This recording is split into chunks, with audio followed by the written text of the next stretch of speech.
Good morning student. राजे हम chapter कर रहे थे थर्ड अकाउंटिंग प्रिंसिपल। हमने इसके 5 कॉन्सेप्ट के बारे में पढ़ा था।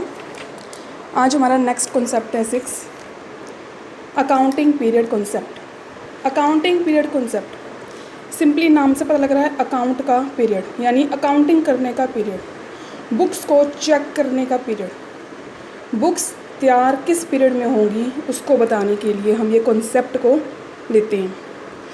सिंपली इस कॉन्सेप्ट के अंदर जो पूरी की पूरी फर्म है वो टाइम इंटरवल में डिपेंड है, टाइम इंटरवल में डिवाइड है। सिंपली प्रॉफिट को मेज़र करने के लिए हम 12 मंथ का पीरियड लेते हैं, 12 मंथ का। इनकम टैक्स लॉ के अकॉर्डिंग बिजनेस के लिए ज़रूरी है कि वो अडॉप्ट करे फाइनेंशियल ईयर। हमारे पास 2 ईयर होते हैं, फाइनेंशियल ईयर, कैलेंडर ईयर।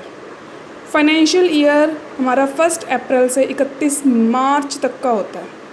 1 अप्रैल से स्टार्ट होता है, 31 मार्च को ख़त्म होता है, कंप्लीट 12 ईयर। और जो कैलेंडर ईयर है वो हमारा 1 जनवरी को स्टार्ट होता है, 31 दिसंबर तक का। हम सिंपली इसके अंदर फाइनेंशियल ईयर अडॉप्ट करते हैं 1 अप्रैल टू 31 मार्च, जिसके अंदर बुक्स तैयार की जाती हैं सारी की सारी बिजनेस की। जो हमारी मेन बुक्स है उसको हम रेडी करते हैं।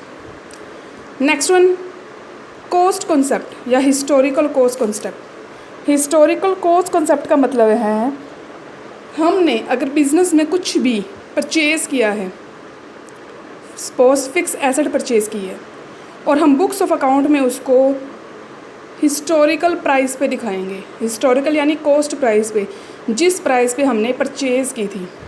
एग्जांपल लेते हैं, सपोज़ करो हमने बिज़नेस के अंदर बिल्डिंग परचेज़ की है 20 लाख की, 20 लाख की परचेज़ की है, बट 2 साल के बाद उसकी जो वैल्यू 60 लाख की होगी, 60 लाख, 20 से 60 होगी, बट हम बुक्स के अंदर 20 लाख ही शो करेंगे। जो इंक्रीज़ हुआ है 40 लाख वो हमारा प्रॉफिट माना जाएगा, बट बुक्स के अंदर 20 लाख ही शो करेंगे। Next one dual concept. Dual concept का मतलब है बिज़नेस के अंदर हम जितनी भी ट्रांजैक्शन करेंगे उसकी 2 एंट्री होंगी, ड्यूल, 2 एंट्री। एक डेबिट होगी तो दूसरी, फर्स्ट अकाउंट डेबिट होगा तो दूसरा अकाउंट क्रेडिट होगा। इसे हम डबल एंट्री सिस्टम कहते हैं। हमने इसके अंदर एग्जांपल लिया है, ये हमारा फॉर्मूला है एसेट को मेज़र करने का। Asset is equal to liability plus capital. अब एसेट्स को यहाँ ले आओ या कैपिटल को वहाँ ले जाओ, एक ही बात है। हमने क्या किया, कैपिटल को यहाँ रखा, लायबिलिटी को वहाँ ले गए। Assets minus liability. Asset measure करो हमारे पास कितनी है, 25 लाख, 25 लाख। लायबिलिटी 5 लाख की है और कैपिटल 20 लाख, दोनों का हमारा टोटल 25 आएगा। डेबिट भी क्या है 25 और क्रेडिट भी क्या है 25। इसे हम ड्यूल डबल एंट्री सिस्टम कहेंगे। डबल एंट्री सिस्टम का मतलब हर एंट्री की, हर ट्रांजैक्शन की 2 जगह एंट्री, एक डेबिट तो दूसरी credit. Revenue recognisation concept. Revenue recognisation, इसके अंदर सिंपली ये सिंपल बात बतानी है एक ही लाइन के अंदर, क्या किसमें रिवेन्यू का मतलब है जब हमने वो अर्न कर ली। सपोज हमने कोई भी एसेट्स या कोई भी गुड्स परचेज़ किए, गुड्स परचेज़ किए हमने क्या किए, परचेज़, बट जो पर्सन सेल कर रहा है उसके लिए वो क्या है, रिवेन्यू। सपोज हमने जनवरी में ऑर्डर लिया, 1 जनवरी को ऑर्डर लिया किसी गुड्स का, 20 जनवरी को हमने क्या किया, सप्लाई कर दी, बट हमें कैश रिसीव हुआ है 1 अप्रैल को। रिसीव 1 अप्रैल को हुआ है, बट हम एंट्री कब करेंगे, 20 जनवरी, जब हमने सप्लाई कर दी गुड्स की, क्योंकि हमने गुड्स को ट्रांसफ़र कर दिया तो ओनरशिप उस पर्सन के पास चलेगी। इसे रिवेन्यू रिकॉग्नाइजेशन कॉन्सेप्ट कहेंगे। जब हमने सप्लाई कर दिया तभी वो क्या मानी जाएगी, हमारी revenue. Next one matching concept.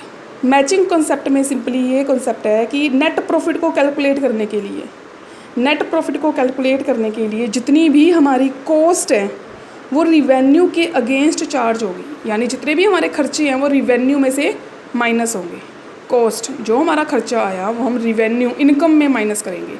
इसे मैचिंग कॉन्सेप्ट कहते हैं। शॉर्ट में लिखना है आपने। Objectivity concept. Objectivity concept simply free है पर्सनल बाइजनेस से। पर्सनल बाइजनेस का मतलब जो अकाउंटेंट इसे तैयार करता है वो अपने व्यूज़ इसके अंदर नहीं दे सकता। जब हमने गुड्स परचेज़ किए या सपोज़ करो सेल किए, हमारे पास उसका इनवॉइस नंबर यानी स्लिप होनी चाहिए, पे इन स्लिप। सिंपली इनवॉइस नंबर हमारे पास होना चाहिए। कोई भी, जैसे हम शॉपिंग करने जाते हैं तो हमें एक स्लिप, कंप्यूटराइज स्लिप देते हैं कि हमने क्या कुछ परचेज़ किया, वही प्रूफ हमारे पास होना चाहिए। अकाउंटेंट या फिर कह सकते हो मैनेजर उसी के बेस पे बुक्स के अंदर उसकी ट्रांजैक्शन करेगा। इसे हम ऑब्जेक्टिविटी कॉन्सेप्ट कहते हैं। राजे हमारे कॉन्सेप्ट कंप्लीट है 11 के 11। इसके बाद हमारे कन्वेंशंस हैं, ये हम नेक्स्ट वीडियो के अंदर करेंगे। आप लोगों को आज कॉन्सेप्ट ही करने हैं।